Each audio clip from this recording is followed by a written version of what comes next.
Alright, ladies and gentlemen, Baron here, and we are flying, oh yes, a German torpedo bomber. We are flying the Heinkel HE-111H6, and wouldn't you know it, the destroyers all killed themselves.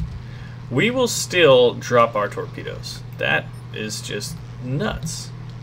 We dropped as soon as we could. All the destroyers are dead. The only logical conclusion is that there are, in fact, U-boats lurking. So Wolfpack is about. So both torpedoes are in the water. We're going to pick up. And yeah, we're over Desert Coast, which looks very, look at that, underwater effects right there. So we just sank that sunk destroyer with our two torpedoes.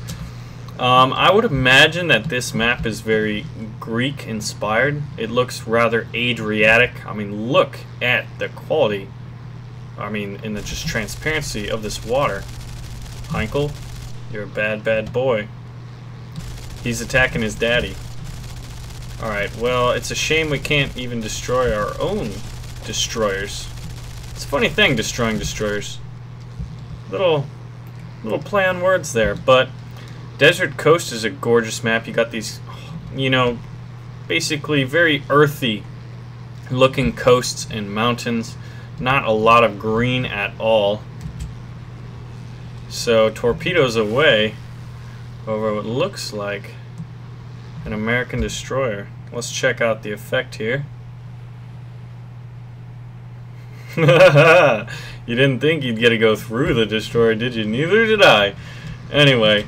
But we're going to be talking about the changes to some of the weapon systems that the Germans have. Obviously, one of my favorites right now is just torpedoes that the Heinkel 111 H6 now has. So this one is less likely to not hit. Unless there's no... Anyway. Sometimes things don't really work out how you'd like them. Like, hey, I would like to shoot some ships right here. But we do have these pillboxes. So, some of the changes that have been made, aside from the obvious, like these torpedoes, which is great that the Germans now have a torpedo bomber. We still don't have our Focke-Wulf 200 Condor, which would be an amazing ship sinker, but we don't really have the ships that are playable to kill yet. Let's take a closer look at this pillbox while we discuss some of the other changes. The BF-109G series now have their 500 kilo bombs taken away from them. So that is unfortunate. One thing that's kind of cool is we know the HS-129 B3 has its 7.5 centimeter, I almost said kilometer for some reason because I was thinking about the map size. 7.5 centimeter gun, and we know that the BF-109, or excuse me, the HS-129 B2 has a 30 millimeter cannon, and now we have the 3.7 centimeter or 37 millimeter gun, the bordkanone. So pretty cool. The Germans are increasing their ability to lay waste to ships and also making themselves have a very potent tank killing lineup in both the Heinkel HS-129s. Among some of the other changes, you know, since we are looking over this absolutely gorgeous Mediterranean inspired map, I think it's Mediterranean inspired anyway, is the Italian aircraft. Now the SM-79s, there were a bunch of them. I believe there were 6. Now there are only 4. 2 of them have been taken away. The S-79 1937 and S-79 1941 are no longer available.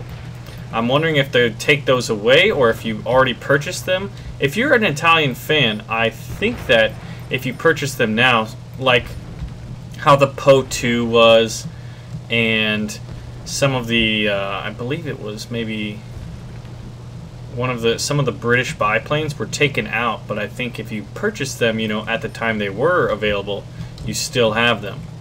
So as we try to line up this light pillbox with our armor-piercing rounds, which are tank-killing rounds,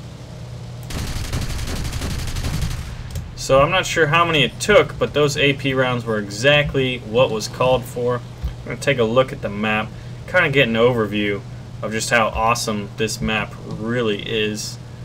I mean, in terms of looks, it's unique. There's not really anything quite like it, you know, in terms of, like, I guess you could say the ecosystem or the flora and fauna.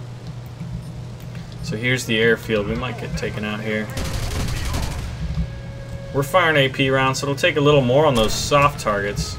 And there's the AAA saying, hey, Baron, it's time to try out another plane. But some of the other changes, the U4 modification of the Me-410 now also has two 20mm cannons. And the BK5 ammunition has been increased by 1. And the BK5 is what's on the Me-410. It's the 5cm or 50mm gun, so you have one extra round, and that's the one that's already loaded into the gun.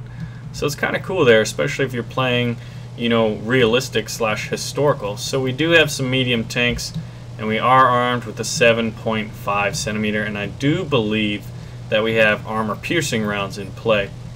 It would have been nice to basically kill some of these, but in the last change that has been at least reported in the notes, and we're going to have to alter our approach. Trying to turn this thing is just a chore. But the BF-109 G6 now has a 20mm cannon as default, so those 30mm cannons that you used to have, well, you're going to have to research them. And there is a heavy bombing target, a nice little camp on this gorgeous island. I tell you what, I would visit here. I guess it could be Crete in Greece, you know, very Adriatic and Mediterranean inspired. The tanks are all dead. What on earth is killing them? Are there landmines out there? So we already know what the 7.5. If you want to see it in action, well, we missed. You got to hit your target with the AP rounds. HE rounds are more likely to get kills. But if you want to see this baby in action, check out the video that will be in the description below for the Heinkel HS-129B3 with a 7.5cm gun. Now, as this game kind of winds down, we're going to talk briefly about the Japanese changes to basically bombs and weapon systems. Now, I do have a lot of video on the new Japanese Tier 3s and Tier 4s that are going to be in the game. And we'll talk about those pretty quickly as I get trolled by the AAA, which is incredibly accurate on the dev server I found. And I'm a little worried about that. But the Japanese changes are as such. So the changes to the Japanese are that all A6M planes now can mount two 60-kilo bombs, which make them pretty good, effective fighter bombers, especially those that are carrier-based. The Ki-84 planes, as you can see from my previous footage where I covered the Ki-84s, both the Tier 3s and the Tier 4s, can carry two 50 kilos and two 250 kilo bombs.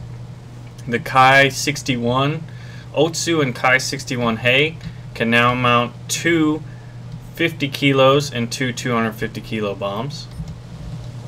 So we're going to be trying to get a shot on this medium tank. So we're armed with AP rounds. We're firing 20s and our 3.7. Now those were Japanese, which tend to be weaker, and I'm not sure if damage models really are, you know, make some tanks a little more stronger than others. But moving onward to the Japanese changes, the N1K2J can now mount two 250 kilo bombs, and Japan's bomb weights are obviously now calculated correctly, and the Ki-96 and Ki-102 Ho-5 cannons ammunition has been increased from 200 rounds to 400, so that should prove pretty awesome, especially if you play realistic battles. So we're gonna try to get this. This map is pretty hard to, you kind of have to plan ahead, and something as slow as this guy may not be the best for last minute course corrections. Now we had a lot of misses because we are aware that this cannon will pierce. We're going to be coming from behind them now, and we are going to be dropping a lot of speed over some rather pointy mountains here. But generally, once damage models are in and tanks are player controlled, you're going to want to come in from the rear. Rear armor is weak and top armor is generally weaker. So we got some hits, but the angle was a little steep. We would have tried out a little longer. But basically this kind of goes to show you that it is going to be, you're going to have to really plan, in most cases, to line up an enemy tank and then give yourself enough time and enough wiggle room to basically account for their, more than likely, last minute changes in direction as they hide from you.